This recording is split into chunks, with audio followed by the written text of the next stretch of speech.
Meal prep. Let's go ahead and make some peanut butter chia seed pudding. All right, so this is what you're going to need. Some chia seeds, and you can see I'm at the very bottom, so I need to get some more. I'm going to use some of this Flavor Guide cinnamon roll flavor. Some more of that vanilla oat milk, some vanilla extract, some creamy peanut butter, and some agave nectar. Let's get started.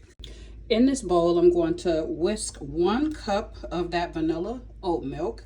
I'm going to whisk in 1 tablespoon of agave nectar, 1 tablespoon of that creamy peanut butter, a half teaspoon of this cinnamon roll Flavor Guide seasoning, and a half a teaspoon of pure vanilla extract.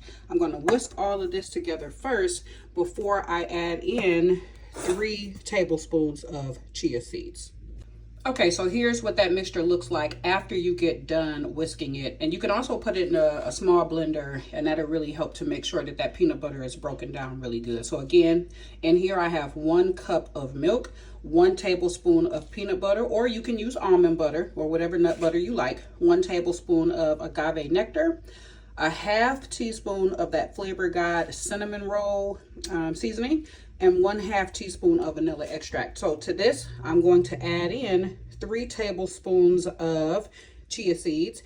I'm going to put it in here. I'm going to put my lid on, and I'm going to shake it up very good. Now listen, you want to make sure that this sits in the refrigerator after you mix the concoction together for at least 2 hours. However, make sure that you're constantly stirring, because the chia seeds, they swell when they get around or get with moisture or water or liquid, any type of liquid. So you want to make sure that you're constantly shaking it or stirring it to prevent it from, sticking together or clumping up while it's in the mixture.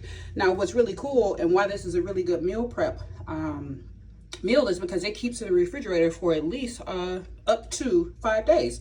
So this is a good thing. So now I'm going to go ahead and put the 3 tablespoons of chia seeds into this mixture and show you what that looks like before I put it in the fridge.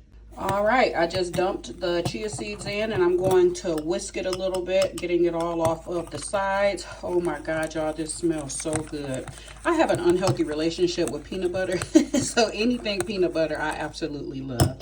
Okay, so we stirred this up pretty good. I'm gonna get, again, the chia seeds off of the sides. I'm going to put the lid on, shake it up, and then put it in the fridge. And I'm gonna keep stirring it at least every 30 minutes to an hour. I'm gonna shake it up just to make sure that this does not clump together.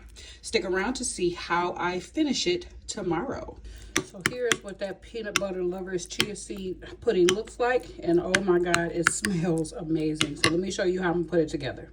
So first, I'm going to take some of this Greek yogurt, 18 grams of protein, and I'm going to put some on the bottom of a glass jar.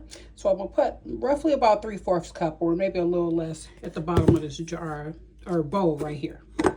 All right, so that's the yogurt. Next, I'm going to layer it with some banana. So this was about a small banana that I chopped up and put onto the yogurt. So now I'm going to take about half of this peanut butter chia seed pudding and put it on top of here. Okay, so now that that's on there, I'm going to take some chopped peanuts and put it on top. And there you have it. This is how I eat my chia seed pudding. Let me see if I can. Doesn't that look delicious? Yummy.